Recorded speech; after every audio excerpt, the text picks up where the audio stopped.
Hola a todos, queridos amigos. Alguno de ustedes se preguntará por qué no nos reunimos todo el tiempo en un horario fijo. Pero la verdad es que no lo hacemos porque cada uno de nosotros está ocupado y cuando tenemos ganas de hablar, entonces rápidamente nos organizamos y nos ponemos a dialogar. Y nuevamente, con Irving y con Francisco, Premio Jerusalén 2024, con Francisco Premio Jerusalén, entonces vamos a tocar tres temas.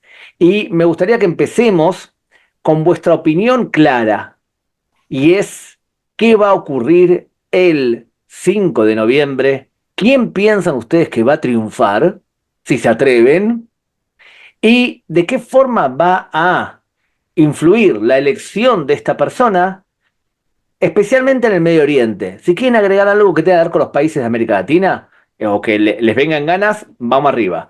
Pero en principio es interesante para los que tocamos el tema de Medio Oriente o el futuro de Israel, qué va a ocurrir con eso. Y ya les doy pie a ustedes diciéndole que para mí estoy seguro que Donald Trump es el próximo presidente de Estados Unidos. Muy bien, ¿qué opinan? ¿Me arrancas? ¿Me arranco? Dale. Coincido contigo, Gabriel. Yo creo que ahorita la balanza se inclina más bien a favor de Donald Trump, porque sí fue un error interesante, que no fue suyo, fue de un comediante que participó en un evento, esta manera en la que de pronto provocó una reacción algo airada, bastante airada de cierto núcleo de gente de Puerto Rico, pero también hubo gente que salió a defenderlo, a insistir que eso nada más era parte de una broma. Pero digamos que como para dejar las cosas empatadas, ayer Joe Biden metió la pata completa, y ahí sí es peor que lo que puede haber hecho un comediante, en un evento de campaña de Kamala Harris, o en relación con la campaña de Kamala Harris, y donde pues simple y sencillamente dice que todos los que voten por Trump son basura, ¿no? O sea, si Trump había insultado a los puertorriqueños, Biden insultó al 50% de los estadounidenses, entonces bueno, eso sale al final de cuentas peor, ¿no? Ahora, así que me parece que la tendencia que ya se iba aclarando a favor de Trump pues no se altera, más bien. Las encuestas marcan un empate y sí tengo la impresión, esa es una idea muy mía, no lo puedo jurar así a pies juntillas, pero tengo la impresión de que en efecto las encuestas generalmente tienden a ser amables con el Partido Demócrata, porque en términos reales se ha demostrado cómo las encuestas indican una cosa y los resultados electorales siempre le ponen más puntos. A veces perdiendo los republicanos, ¿no? Pero te anunciaban una derrota de 10 puntos y resulta ser de 3. Entonces siempre hay ese sesgo en la gran mayoría de las encuestas, así que si ahorita están todas hablando de un empate, ya ni siquiera técnico, sino empate, me queda claro que la ventaja la debe tener Trump. ¿Y cómo va Ahora, a influir? ¿mande? ¿Y cómo va a influir en el Medio Oriente o Uh en -huh. general? Bueno, mira, la política de Biden es abiertamente anti-israelí. Trump en ese sentido ha demostrado tener una política, una línea distinta. Lo noto en términos generales, no nada más en términos de política exterior. En términos generales lo noto más mesurado que hace 8 años. O sea, creo que el tipo le ha ido entendiendo un poco más al asunto de la política. No entendía nada de política cuando se convirtió en presidente. Pero bueno, ahorita ya me parece que tiene ideas más claras. Y hay una cosa que me queda también así como bien definida, y es que Trump tiene un pleito con Irán. O sea, independientemente de sus apreciaciones de lo que debe ser la política exterior, tiene un pleito con Irán. Él fue el que dio la orden de matar a Qasem Soleimani en su momento, que era el hombre fuerte realmente de Irán, que los ayatolas eran los jefes, pero son clérigos, el otro manejaba al ejército. Y ahorita pues obviamente están las acusaciones de que Irán ha estado detrás de los intentos de asesinato de Donald Trump. Entonces él ya trae un conflicto con ellos. Y eso evidentemente va a traer un cambio, un giro, yo creo que muy fuerte en la política en el Medio Oriente. Muy probablemente se restablezcan las sanciones que había contra Irán, la congelación de fondos y obviamente una mayor libertad, un mayor apoyo a Israel en materia de apoyo económico y militar y una mayor libertad de acción en caso de que sigan los rifirrafes entre Israel e Irán. En un momento, o sea, Israel creo que calculó muy bien en su estrategia de ataque a Irán, dejar a Irán justo sin defensas antiaéreas, cuando lo que se viene por delante es muy probablemente una presidencia de Trump. Muy bien, muy bien. Sí, yo creo que aquí el que la ha cagado mucho es Edward Said.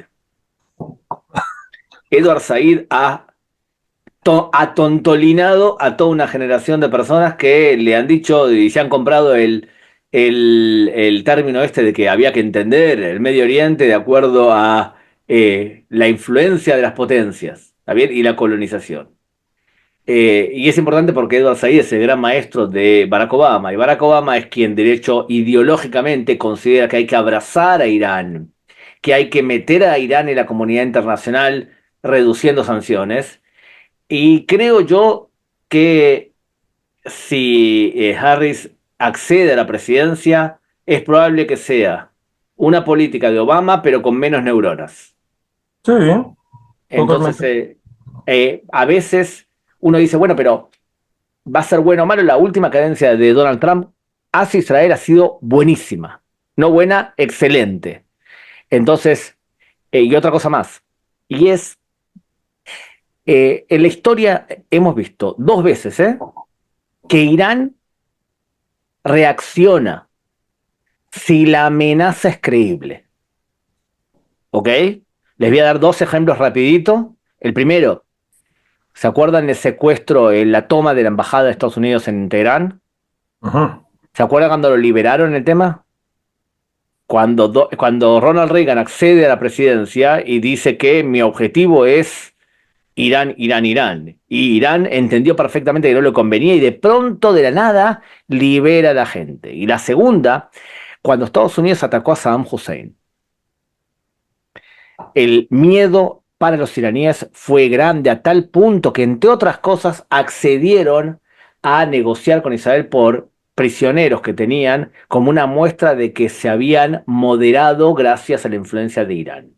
O sea, dos veces en la historia, Irán reaccionó de acuerdo a lo que Occidente quiere. Pero para que eso ocurra tiene que ser creíble la amenaza. La amenaza de Biden, la amenaza de Kamala Harris, la amenaza de Barack Obama en su momento, ¿eran creíbles? Yo creo que no. Yo Y creo que ni como no siquiera eran iluminado. creíbles, como no eran creíbles, entonces, y creo que, ¿saben qué? Donald Trump es más creíble. No, mató a Soleimani.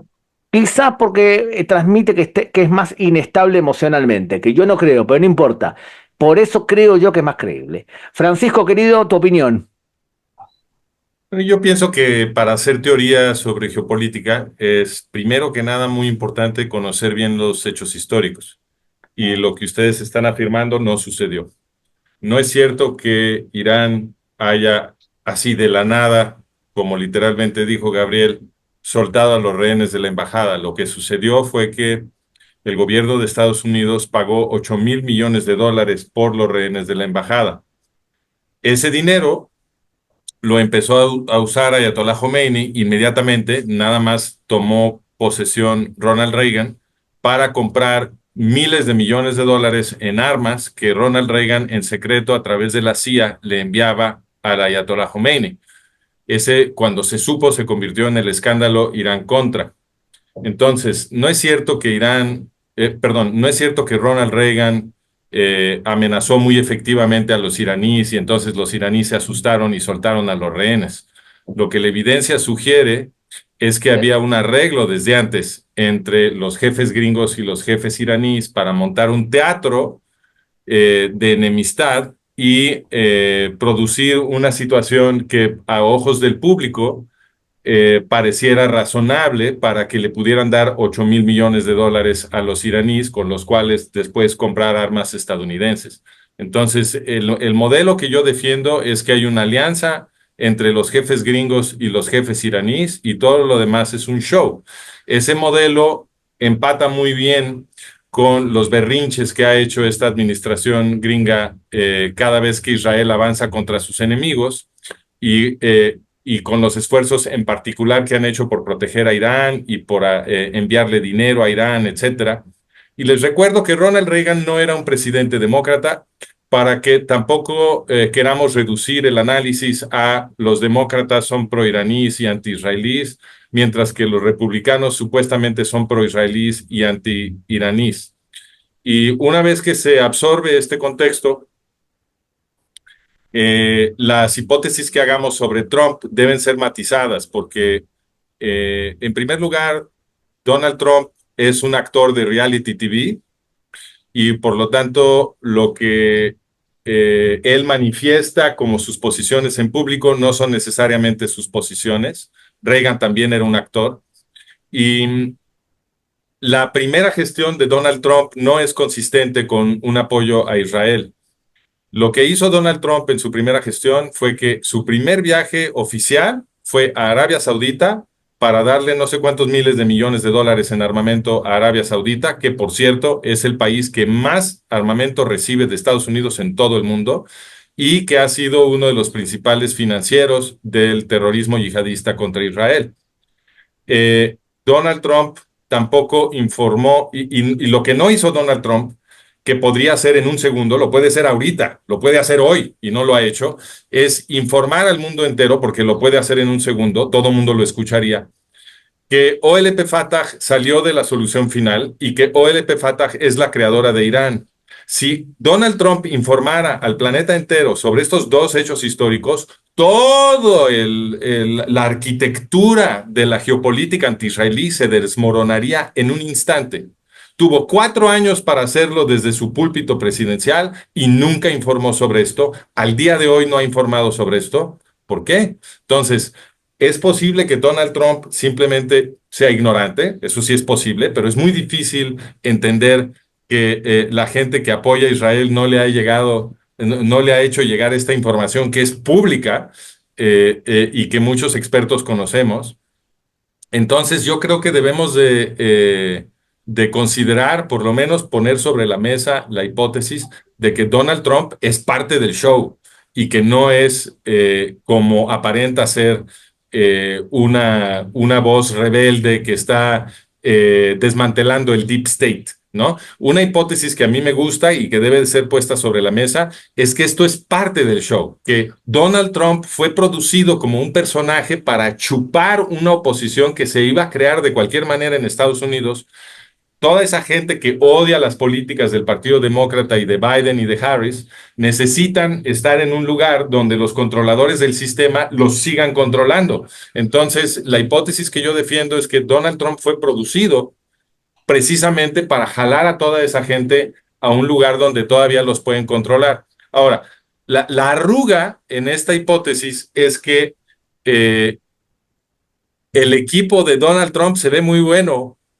Ahí está RFK Jr., ahí está Vivek Ramaswamy, hay un montón de gente que la verdad se ven, parecen ser honestos, y que prometen sí desmantelar el deep state, sobre todo RFK Jr. en términos de todas las cochinadas que se hicieron alrededor del COVID y con los sistemas de salud.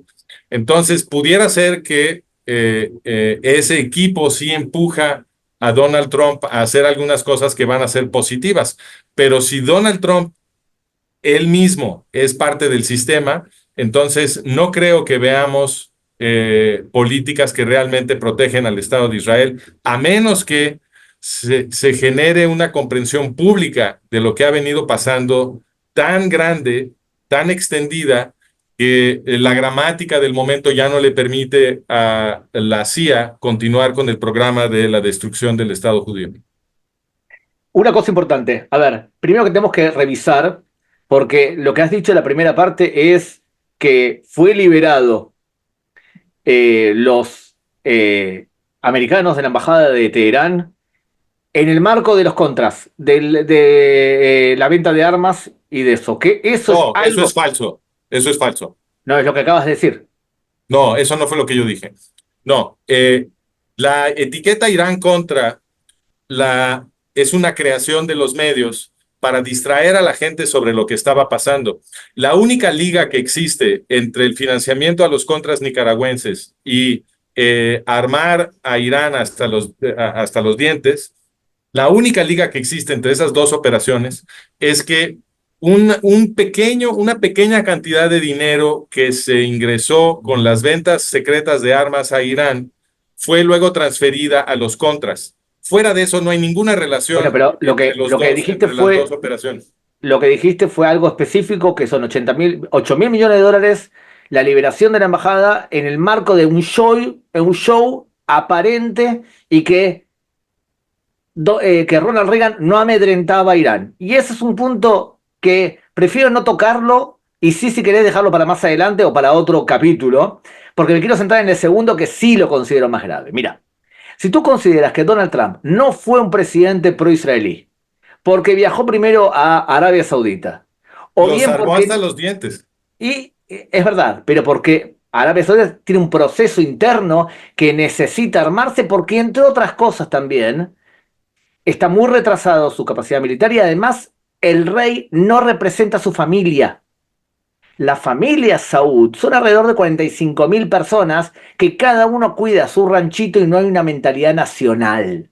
Entonces, entre otras cosas, lo que quiere hacer Mohammed ibn Salman es conseguir una política exterior cohesionada y también una capacidad bélica cohesionada. Pero deja a un lado eso, porque ¿sabes qué? Es más grave que siga armando a Egipto, también en el marco del acuerdo de paz. Pero tu argumento ha sido, Trump no es tan pro-israelí porque ha hecho dos cosas que nombraste, que es Arabia Saudita y no haber descalificado a la OLP. Que la OLP no es un socio para la paz, ni mucho menos. Ahora bien, veamos lo que sí hizo a favor de Israel. Y tengamos en cuenta que para que Israel pueda conseguir la paz en el Medio Oriente, o algo parecido a una UTNA, una tregua, tiene que ser potencia en cuatro cosas. Tiene que ser una potencia militar, una potencia económica, una potencia política y una potencia moral. Eh, Mira lo que hizo Donald Trump. Trasladó la embajada de Israel a Jerusalén. Bien, Me impresiona. es muy importante. Muy importante. Teológicamente en el Israel es muy importante. Declaró y que reconocía las alturas del Golán como parte de Israel. Mató, asesinó, eliminó a Qasem Soleimani. Gran acción.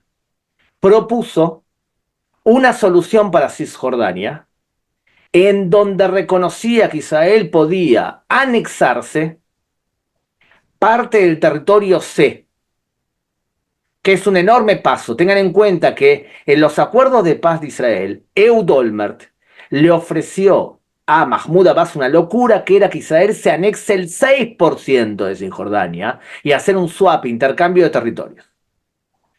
Este hombre nos está diciendo a Israel que podía anexarse mucho más territorios. Y podría ser una lista larga de acciones que hizo.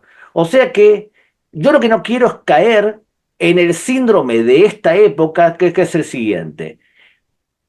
Yo soy hincha de Maccabi Tel Aviv y hay un partido contra Hapoel Tel Aviv y yo soy de Maccabi Tel Aviv y veo que Hapoel Tel Aviv juega un poquito bien y le digo a mi amigo, qué bien que juega Hapoel, ¿eh?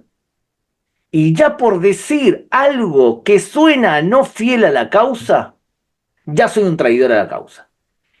Entonces, sí, puede ser que Donald Trump no es Teodoro Herzl, pero evidentemente hizo cosas importantes para el Estado de Israel y hay que valorarlo. No significa que en su segunda cadencia sea Bueno, igual, yo pero no fue parte de matizaría, un show, ¿eh?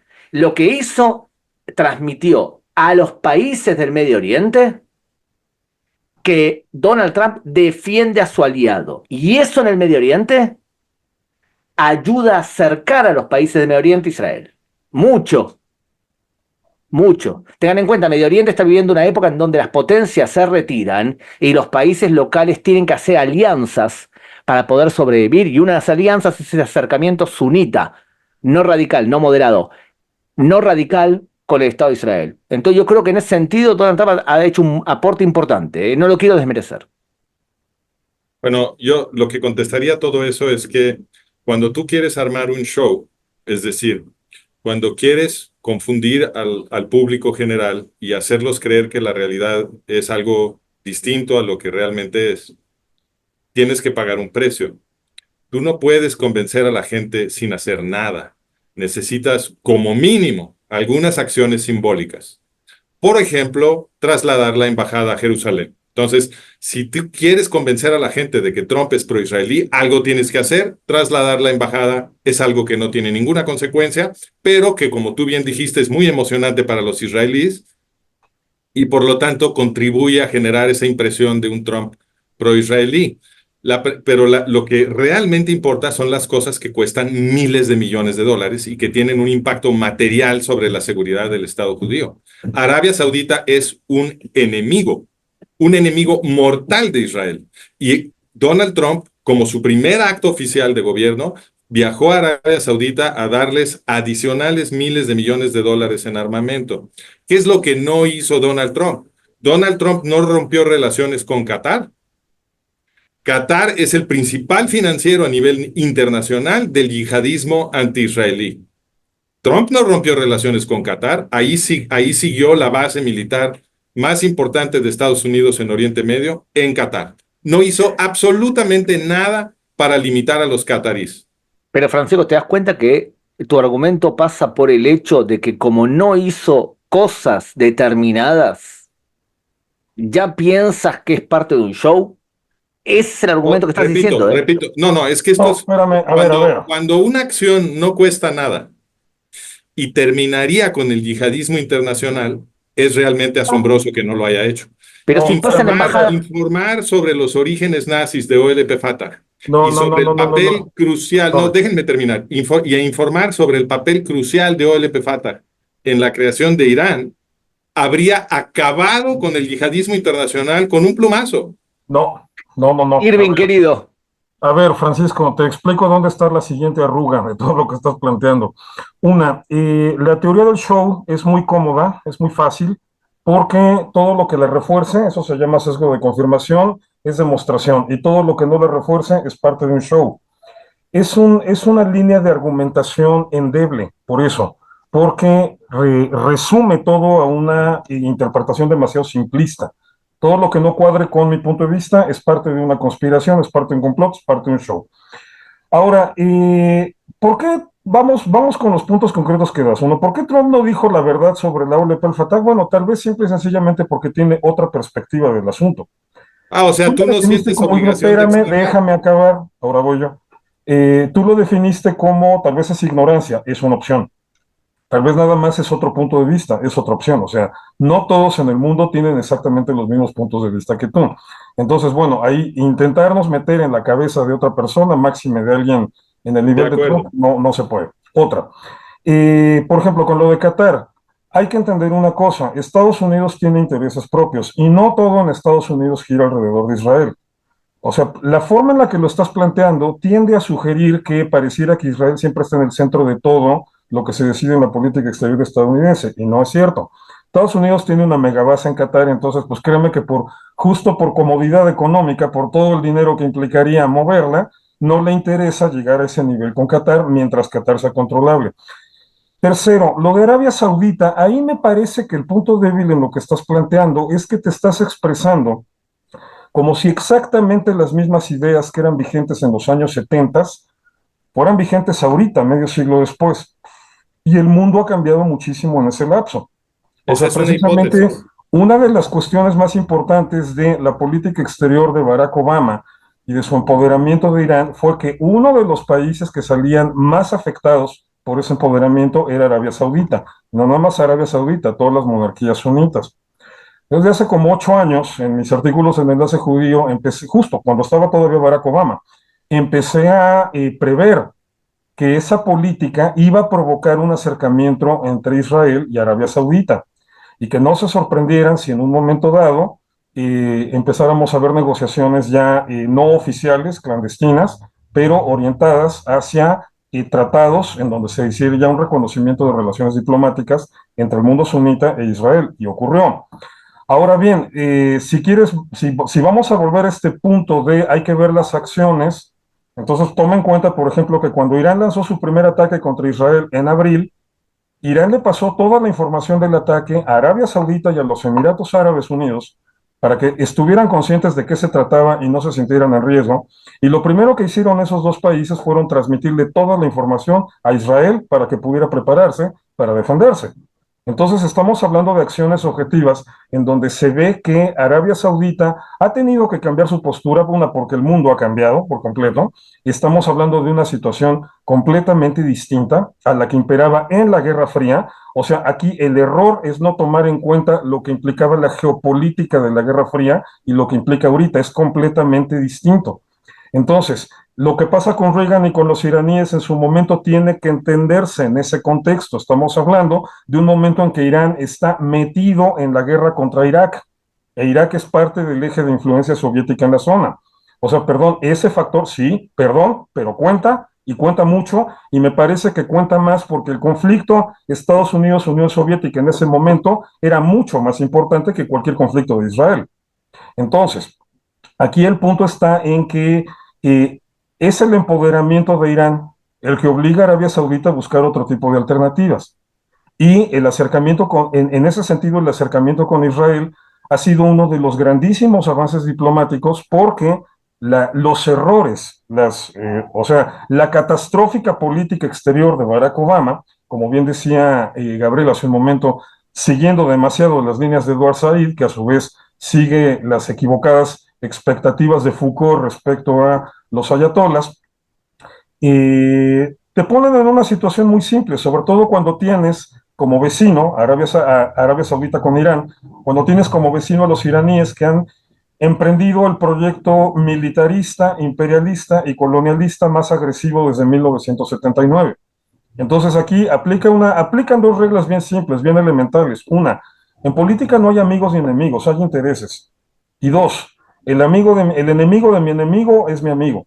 Entonces, el acercamiento de Israel con Arabia Saudita no es un show, es un acercamiento real, es un entendimiento real, porque además los países árabes están en una desventaja no nada más militar ante lo que es Israel y lo que era todo el eje iraní, sino también en una desventaja tecnológica con los problemas que se están acentuando por cuestiones del cambio climático, que aquí, que quede claro, ni soy seguidor de Greta Thunberg, ni soy seguidor de Al Gore, ni de ese tipo de payasos, pero que el cambio climático es real por causas naturales, que está provocando situaciones, lo están viviendo en Valencia ahorita de una manera muy particular, situaciones nuevas y que van a ser un reto. Los países árabes necesitan de un desarrollo tecnológico que no tienen. Y ya saben que tienen en ese sentido un proveedor importante que va a ser Israel. La realidad geopolítica de este momento es radicalmente distinta a la de los años 70. No podemos juzgar con los mismos ojos, con la misma visión, con el mismo paradigma, un periodo de tiempo en donde han cambiado tantas cosas. Última aclaración, Francisco, cerrá tú ese tema, ¿está bien? Y te damos la última palabra así pasamos a otro tema. ¿Está de acuerdo, Irving? Sí. Dale. Sí. Ok, bueno, yo me gustaría dejar algunas preguntas sobre la mesa. Cuando afirmamos que ha pasado tiempo y que por lo tanto los intereses y las intenciones han cambiado, eso se vale, pero entonces hay que decir cuáles son esos nuevos intereses y esas nuevas intenciones, y también hay que documentar que las políticas de hecho hayan cambiado. Yo te voy a mandar, Irving, cuando termine este programa, mi investigación de 4 décadas de política exterior de Estados Unidos hacia Irán, que demuestra que ha sido perfectamente invariable. Yo te di el ejemplo de Ronald Reagan como un ejemplo, pero la política de Carter también fue pro-iraní, aunque la representaron al revés. Y la política de todos los sucesores de Reagan también fue pro-iraní y la tengo documentada con mucho cuidado. Entonces yo te la mando y encantado de que tú luego me señales en dónde me equivoqué. Sobre Qatar, tomándolo también como un caso, digamos, diagnóstico.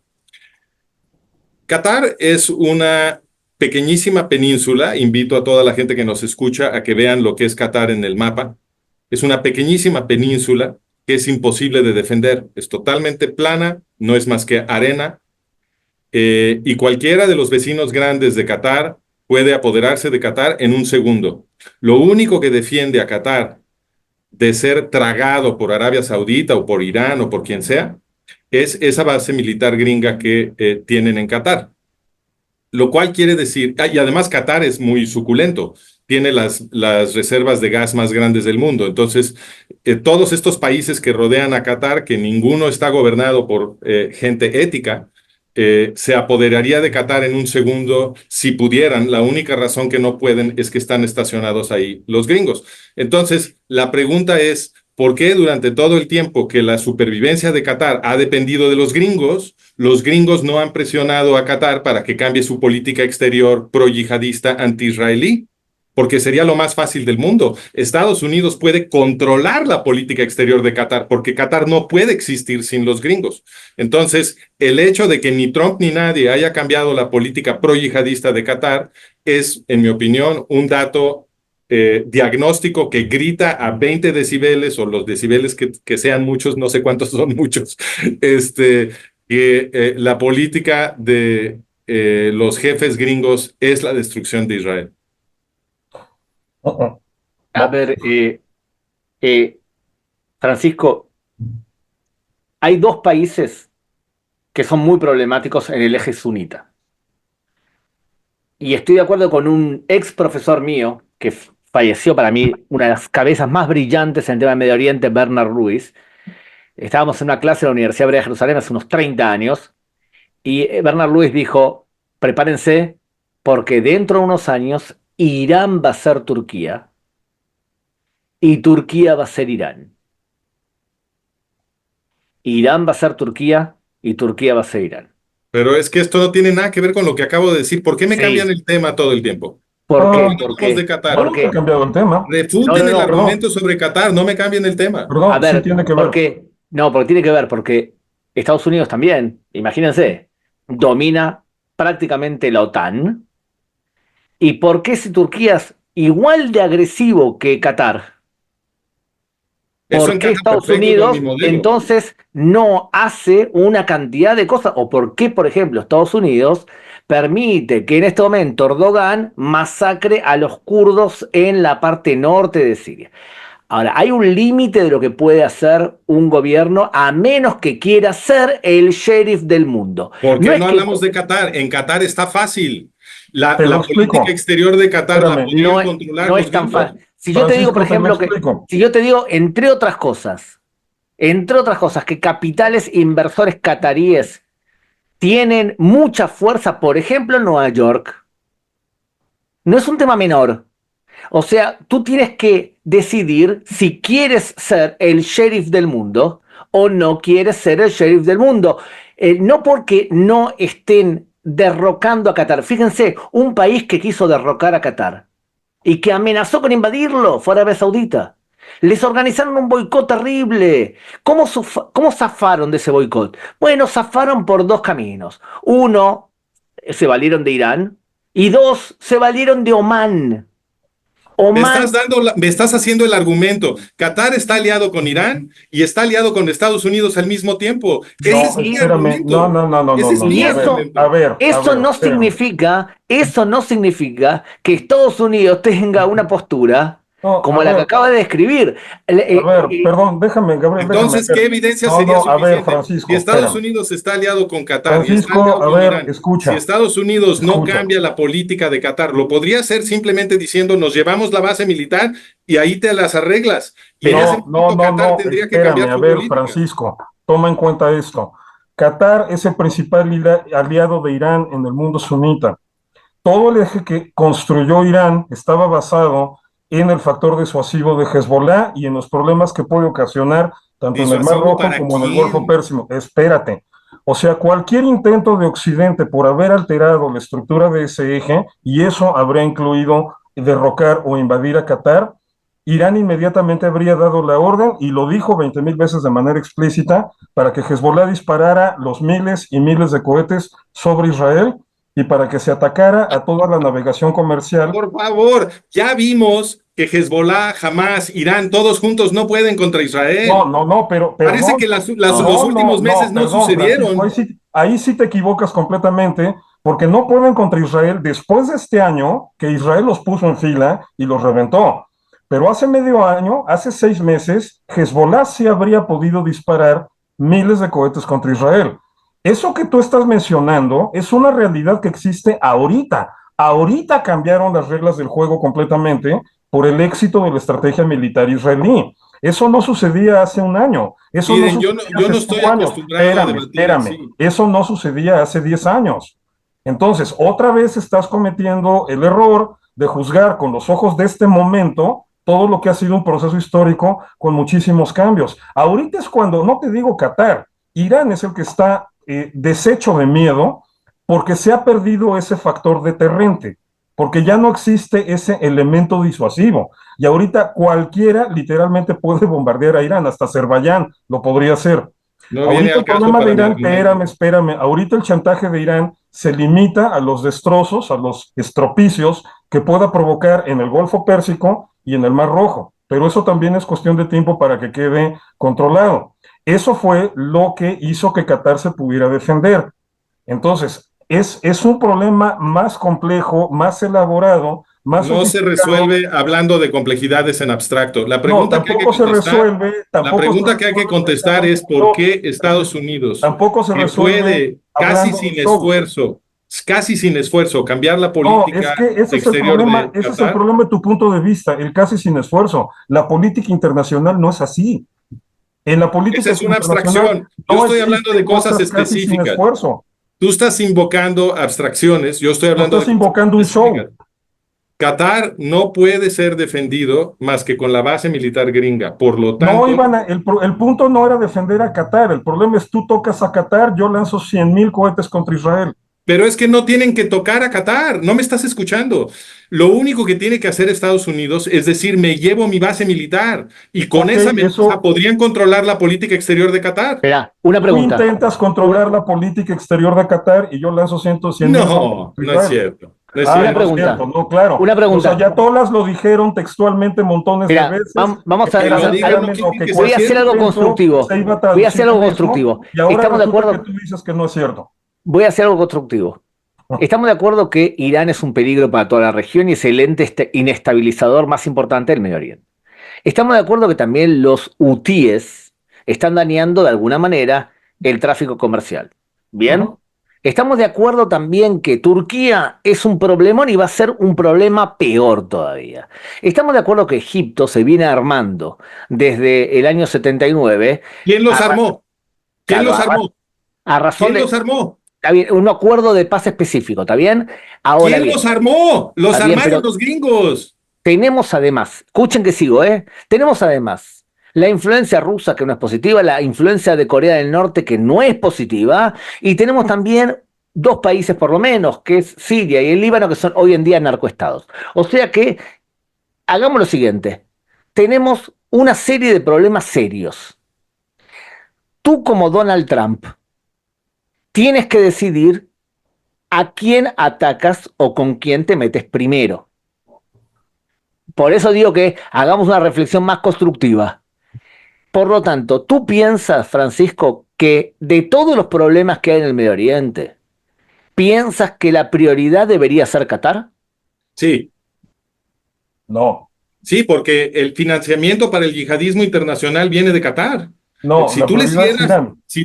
Permítame por favor, si tú le cierras la llave al financiamiento del yihadismo internacional, inmediatamente lo reduces muchísimo.